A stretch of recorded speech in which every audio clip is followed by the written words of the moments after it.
that'll do it for the thumbnail, I suppose. To be honest guys, it's nothing mechanical. I think it's would take a lot to take down this boxer. Mechanically completely flawless. No, something more unexpected as I was going about my daily business. Yeah, morning Nige. Yeah, I know, it's crazy. Weather can't make up its mind, can it? So as you can see, one morning I got in the car, went to look in the mirror. Now I know my mother warned me about my eyesight, and I happened to sort of look down into the footwell and there was the mirror on the floor. So looking at why this could have happened in the kind of desire to be as light as possible for this kind of car, the mirror itself has no actual frame. It doesn't sit in a frame, so it's purely just glued on. And when I look at the mirror itself, I can see there's just one smidgen of glue, so it's hard to really understand how it's been held in place for so long. Initially I was going to give this a go myself to repair, but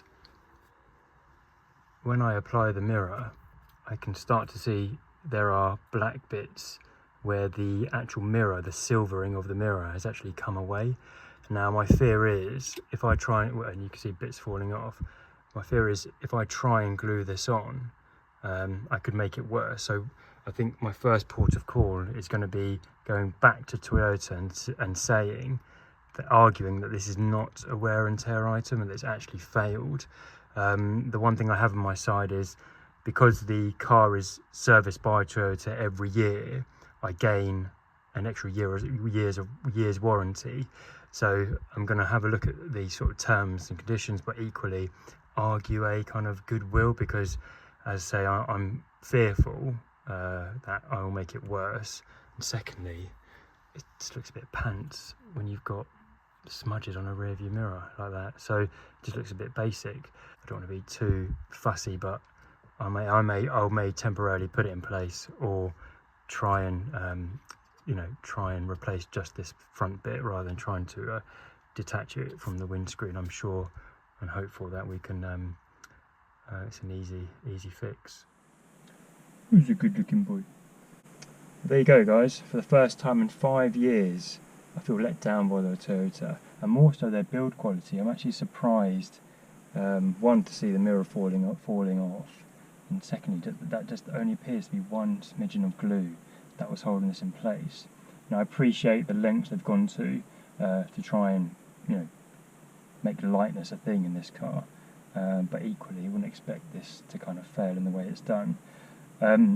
So for now we're going to continue with our kind of primitive, more traditional way of reversing, and in the meantime I'm going to get hold of Toyota and see what they say with regards to replacing the unit or fixing it, because for me this is not a wear and tear item. Even though you do adjust the mirror, there's something here that has not been put right in the factory, I think, but has been a while. But equally, because I get the car serviced annually with Toyota, it does include an extension to the warranty. So we're going to try that. That's our first port of call. Once I hear back from them, and hopefully we have a resolution, we'll take it from there. Well guys, thanks for watching. Let me know what you think in the comments below, with regards to whether you think it's worth battling with Toyota. I'm certainly going to try it first. Please don't forget to give the video a thumbs up, helps massively with the channel, and I'll see you in the next one.